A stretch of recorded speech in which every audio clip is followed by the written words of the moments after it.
अलीगढ़ के लोधा स्थित मूसेपुर गांव में मंगलवार को प्रधानमंत्री नरेंद्र मोदी ने राज्य विश्वविद्यालय का शिलान्यास किया। वहीं डिफेंस कॉरिडोर की समीक्षा की। इतना ही नहीं, इस दौरान मंच से 700 करोड़ की योजनाओं की भी सौगात दी। इस दौरान पीएम मोदी ने राजा महेंद्र प्रताप सिंह के जीवन पर प्रकाश डाला। मंच संबोधन में पीएम ने अलीगढ़ के ताले से लेकर एएमयू का जिक्र किया। वहीं स्वर्गीय पूर्व मुख्यमंत्री कल्याण सिंह के लिए कहा, अगर वे जीवित होते तो इस मौके पर उनको भी खुशी मिलती, क्योंकि उन्होंने शिक्षा के क्षेत्र में बहुत कुछ किया। नरेंद्र मोदी ने आगामी समय में अन्य योजनाओं के प्रारंभ होने की बात कही। वहीं आगामी 2022 के चुनाव के मद्देनजर प्रदेश की योगी सरकार के लिए कशीदे कसे। कहा, उत्तर प्रदेश में गुंडे या तो जेल में हैं या फिर प्रदेश छोड़कर भाग गए हैं। पहले बेटियों के घर से बाहर निकलने के बाद परिवारीजन परेशान रहते थे, लेकिन 2017 के बाद प्रदेश में बेटियों को सुरक्षा का एहसास हुआ है। पीएम मोदी सुबह 11:35 पर आने के बाद दोपहर करीब 1 बजे संबोधन समाप्त कर हेलीकॉप्टर से रवाना हो गए। मोदी के जाने के बाद पूरे पंडाल में लोगों ने अपनापन दिखाया। हमारे स्वाभिमान का प्रतीक हमारा साहस और हमारा बल है। माननीय प्रधानमंत्री जी को तालियों के प्रणाम पहुंचाएं, जोरदार तालियों के साथ उनका अभिनंदन करते हुए।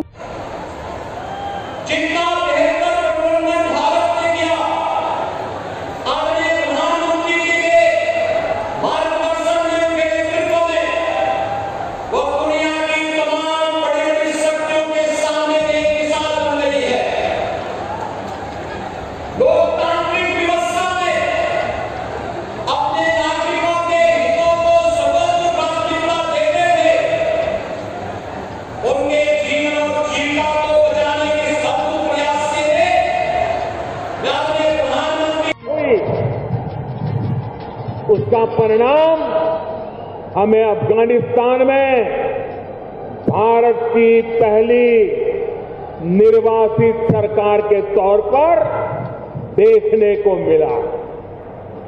इस सरकार का नेतृत्व राजा महेंद्र प्रताप सिंह जी ने ही किया था।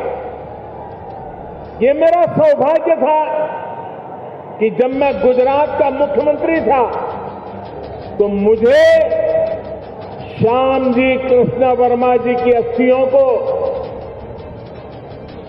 73 साल के बाद श्यामजी कृष्ण वर्मा जी की अस्थियों को भारत लाने में सफलता मिली थी।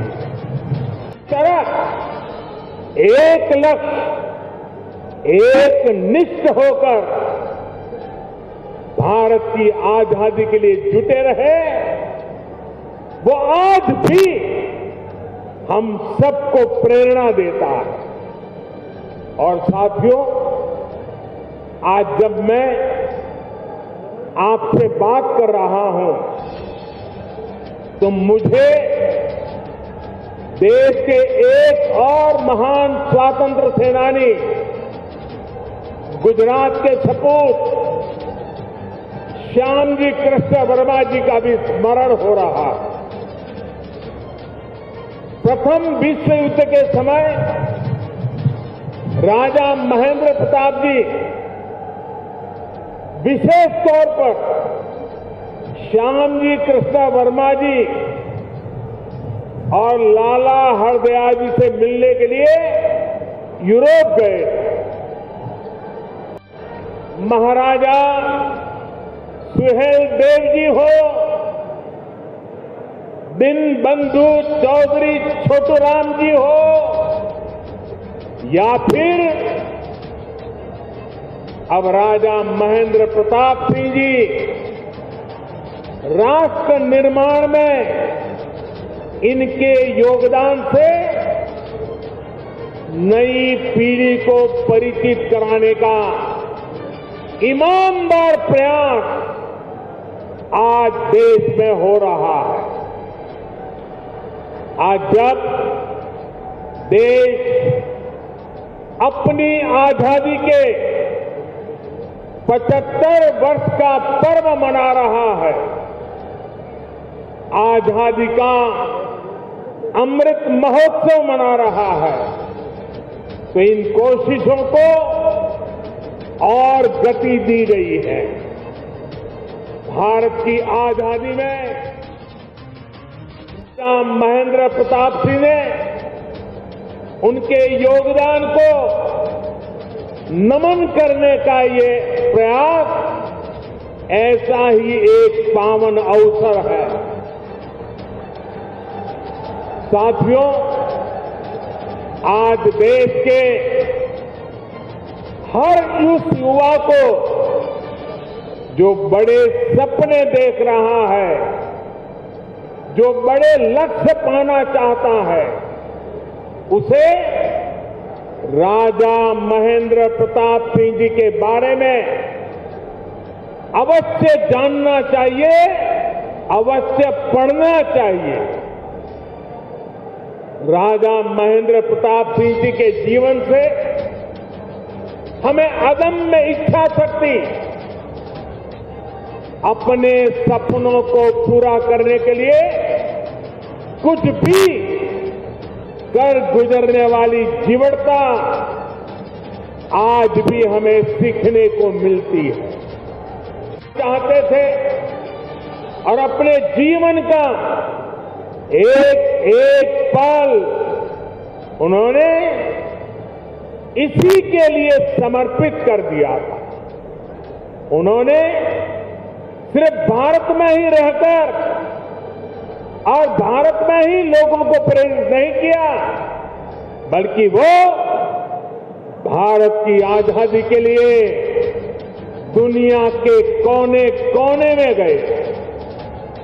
अफगानिस्तान हो, पोलैंड हो, जापान हो, दक्षिण अफ्रीका हो, अपने जीवन पर हर खतरा उठाते हुए वो भारत माता को बेड़ियों से आजाद करने के लिए जुटे रहे, जी जान से जुटे रहे, जीवन भर काम करते रहे।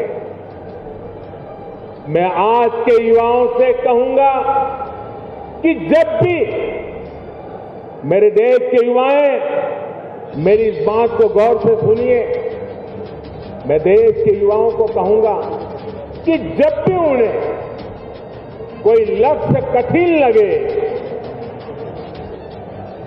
कुछ मुश्किलें नजर आए, तो मेरा आपसे अनुरोध है वो आप राजा महेंद्र प्रताप सिंह जी को जरूर याद करना, आपका हौसला बुलंद हो जाए। रज रज में राधा ही राधा है।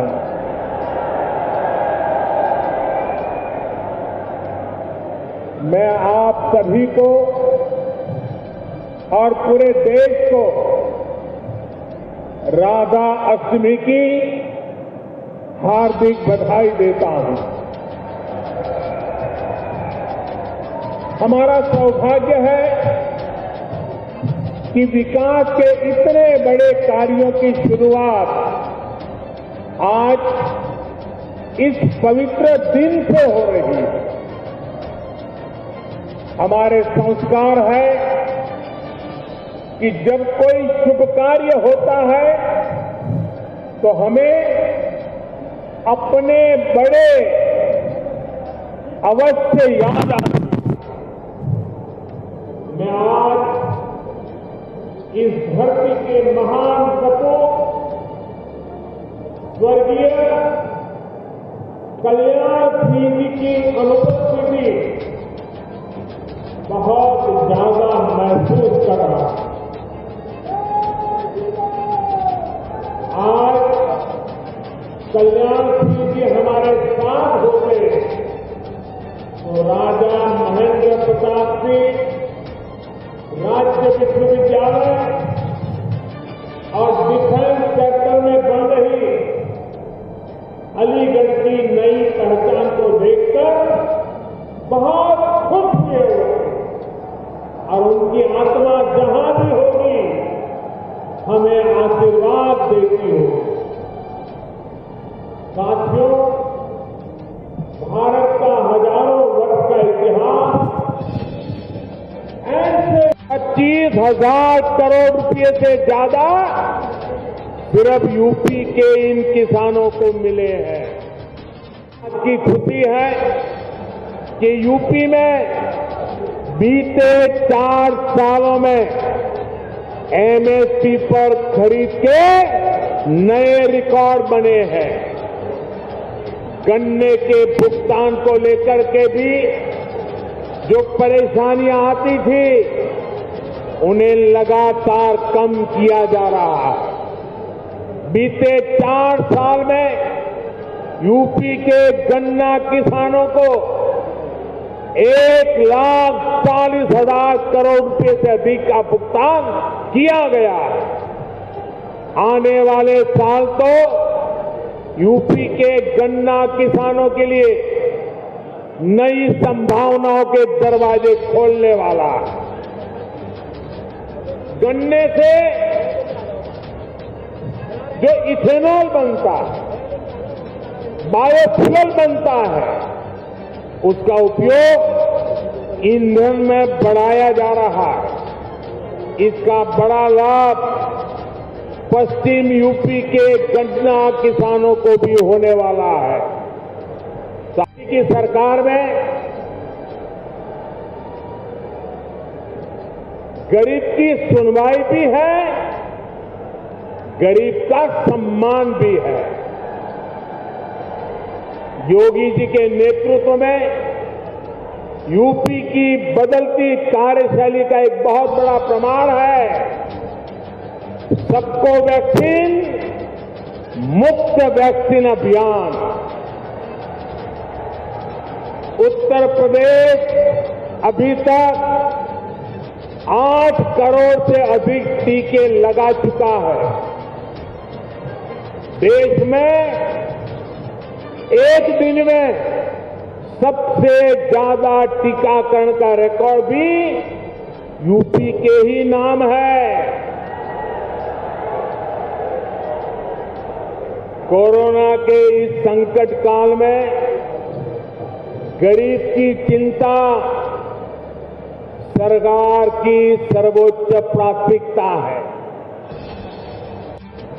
योगी जी की सरकार पूरी ईमानदारी से यूपी के विकास में जुटी हुई है।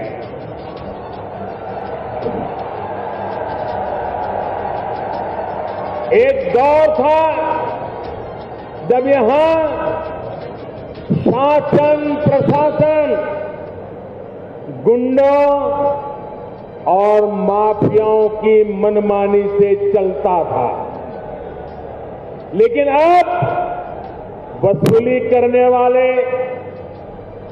माफिया राज चलाने वाले सलाखों के पीछे हैं। मैं पश्चिम उत्तर प्रदेश के लोगों को विशेष तौर पर याद दिलाना चाहता हूं।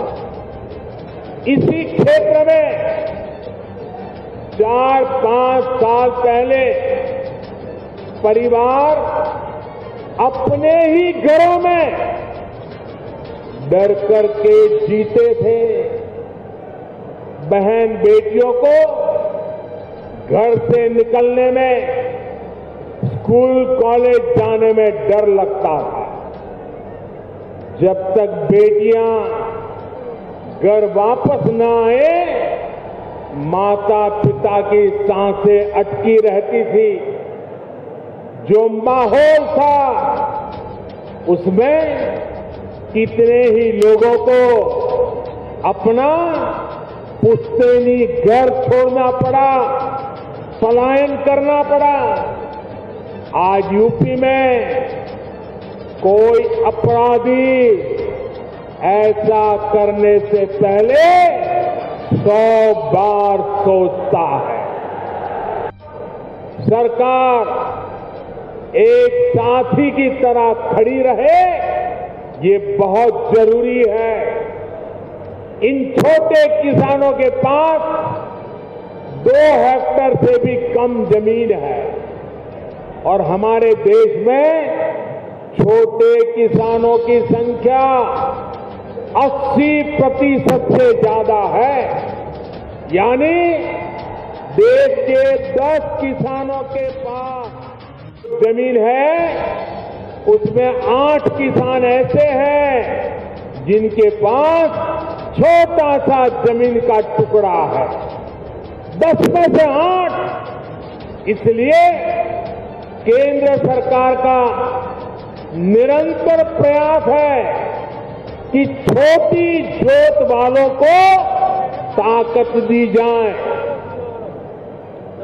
1.5 गुना एमएसपी हो, किसान क्रेडिट कार्ड का विस्तार हो, बीमा योजना में सुधार हो, 3,000 रुपये की पेंशन की व्यवस्था हो, ऐसे अनेक फैसले छोटे छोटे किसानों को सशक्त कर रहे हैं। कोरोना के इस समय में देश भर के छोटे किसानों के खाते में सरकार ने 1 लाख करोड़ रुपए से अधिक सीधे ट्रांसफर किए हैं।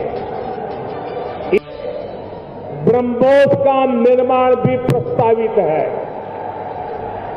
इसके लिए अगले कुछ सालों में 9,000 करोड़ रुपए निवेश किए जा रहे हैं। झांसी नोड में एक और मिसाइल मैन्युफैक्चरिंग से जुड़ी बहुत बड़ी महत्वपूर्ण यूनिट लगने का प्रस्ताव है। यूपी डिफेंस कॉरिडोर ऐसे ही बड़े निवेश और रोजगार के बहुत बड़े अवसरों को लेकर के आ रहा है। साथियों, आज उत्तर प्रदेश देश और दुनिया के हर छोटे बड़े निवेशक के लिए बहुत आकर्षक स्थान बनता जा रहा है। ये तब होता है जब निवेश के लिए जरूरी माहौल बनता है, जरूरी सुविधाएं मिलती है। आज उत्तर प्रदेश डबल इंजन सरकार के डबल लाभ का बहुत बड़ा उदाहरण है। योगी जी और उनकी पूरी टीम ने सबका साथ, सबका विकास, सबका विश्वास के मंत्र पर चलते हुए उत्तर प्रदेश को नई भूमिका के लिए तैयार किया। अब सबके प्रयास से इसे और आगे भी बढ़ाना है। समाज में विकास के अवसरों से जिनको दूर रखा गया, ऐसे हर समाज को शिक्षा और सरकारी नौकरियों में अवसर दिए जा रहे हैं। आज उत्तर प्रदेश की चर्चा बड़े इंफ्रास्ट्रक्चर प्रोजेक्ट और बड़े फैसलों के लिए होती है। इसका एक बहुत बड़ा लाभार्थी है। ग्रेटर नोएडा में इंटीग्रेटेड इंडस्ट्रियल टाउनशिप का निर्माण, मल्टी मॉडल लॉजिस्टिक हब, जेवर international airport, Delhi Meerut regional rapid transit system, metro connectivity, आधुनिक हाईवे और एक्सप्रेसवे, ऐसे अनेक काम आज पश्चिमी उत्तर प्रदेश में हो रहे हैं। यूपी में चल रहे ये हजारों करोड़ रुपए के प्रोजेक्ट आने वाले वर्षों में भारत की प्रगति का बड़ा आधार बनेंगे। भाई और बहनों, मुझे आज ये देखकर बहुत खुशी होती है कि जिस यूपी को देश के विकास में एक रुकावट के रूप में देखा जाता था, वही यूपी आज देश के बड़े अभियानों का नेतृत्व कर रहा है। शौचालय बनाने का अभियान हो, गरीबों को अपना पक्का घर देना हो, उज्ज्वला के तहत गैस कनेक्शन हो, बिजली कनेक्शन हो, पीएम किसान सम्मान निधि हो, हर योजना, हर मिशन में योगी जी के यूपी ने देश के लक्ष्यों को हासिल करने में अग्रणी भूमिका निभाई है। वरना मुझे तो याद है, वो दिन मैं भूल नहीं सकता हूं, जब 2017 से पहले गरीबों की हर योजना में यहां रोड़े अटकाए जाते थे। एक एक योजना लागू करने के लिए दर्जनों बार केंद्र की तरफ से चिट्ठी लिखी जाती थी, लेकिन यहां उस गति से काम नहीं होता था। ये मैं 2017 के पहले की बात कर रहा हूं। जैसे होना चाहिए था वैसा नहीं होता था। साथियों, यूपी के लोग भूल नहीं सकते कि पहले यहां किस तरह के घोटाले होते थे, किस तरह राजकाज को भ्रष्टाचारियों के हवाले कर दिया गया था। आज बचपन की एक बात करने का मन कर रहा है। करीब 55-60 साल पुरानी बात है। हम बच्चे थे तो अलीगढ़ से ये ताले के जो सेल्समैन होते थे, एक मुस्लिम मेहरबान थे, वो हर 3 महीने हमारे गांव आते थे। अभी भी मुझे याद है, वो काली जैकेट पहनते थे और सेल्समैन के नाते दुकानों में अपना ताला रख के जाते थे और 3 महीने के बाद आकर के पैसे ले जाते थे। गांव के अगल बगल के गांवों में भी व्यापारियों के पास जाते थे, उनको भी ताले देते थे। और मेरे पिताजी से उनकी बड़ी अच्छी दोस्ती थी और वो आते थे तो 4-6 दिन हमारे गांव में रुकते थे और दिन भर जो पैसे वो वसूल करके ले आते थे तो मेरे पिताजी के पास छोड़ देते थे और मेरे पिताजी उनके पैसों को संभालते थे। और 4-6 दिन के बाद जब वो मेरा गांव छोड़ करके जाते थे तो मेरे पिताजी से वो सारे पैसे लेकर के फिर वो अपना ट्रेन से निकल जाते थे। और हमने बचपन में 2 शहरों उत्तर प्रदेश के बड़े परिचित रहे, एक सीतापुर और दूसरा अलीगढ़। हमारे गांव में अगर किसी को आंख की बीमारी में ट्रीटमेंट करनी है तो हर कोई कहता था सीतापुर जाओ। हम ज्यादा समझते नहीं थे, लेकिन सीतापुर शब्द सुनते थे। और दूसरा, इस महाशय के कारण अलीगढ़ बार बार सुनते थे। लेकिन साथियों, अब अलीगढ़ के रक्षा उपकरण भी,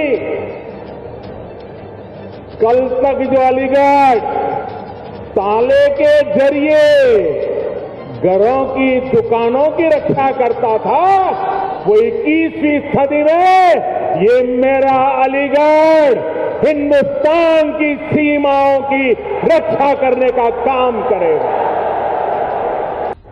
यहां ऐसे आयोग बनेंगे। 1 डिस्ट्रिक्ट 1 प्रोडक्ट योजना के तहत यूपी सरकार ने अलीगढ़ के तालों और हार्डवेयर को एक नई पहचान दिलाने का काम किया। इससे युवाओं के लिए, एमएसएमई के लिए नए अवसर तैयार हो रहे हैं। अब डिफेंस इंडस्ट्री के जरिए भी यहां के मौजूदा उद्यमियों को, एमएसएमईज को विशेष लाभ होगा और नए एमएसएमईज के लिए प्रोत्साहन भी प्राप्त होगा। जो छोटे उद्यमी हैं उनके लिए भी डिफेंस कॉरिडोर का अलीगढ़ नोड नए मौके बनाएगा। भाई और बहनों, आने का मौका मिले तो कच्छ के मांडवी में श्याम जी कृष्ण वर्मा जी का एक बहुत ही प्रेरक स्मारक है, जहां उनके अस्थि कलश रखे गए हैं। वो हमें मां भारती के लिए जीने की प्रेरणा देते हैं। आज देश के प्रधानमंत्री के नाते मुझे फिर से एक बार ये सौभाग्य मिला है कि मैं राजा महेंद्र प्रताप जी जैसे विजनरी और महान स्वतंत्रता सेनानी के नाम पर बन रही यूनिवर्सिटी का शिलान्यास कर रहा हूं। मेरे जीवन का एक बड़ा सौभाग्य है।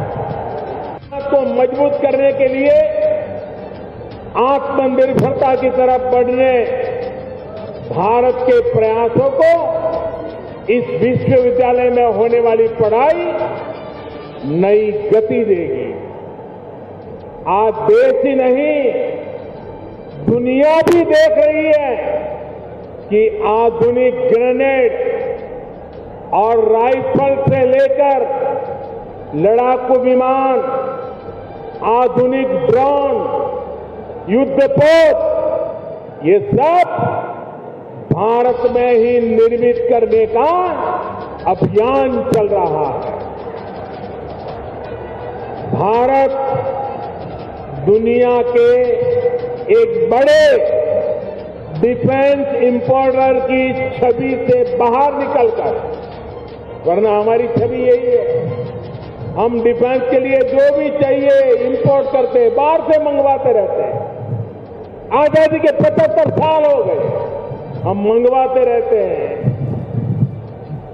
इस छवि से बाहर निकलकर दुनिया के एक अहम डिफेंस एक्सपोर्टर की नई पहचान बनाने के संकल्प के साथ आगे बढ़ रहे हैं।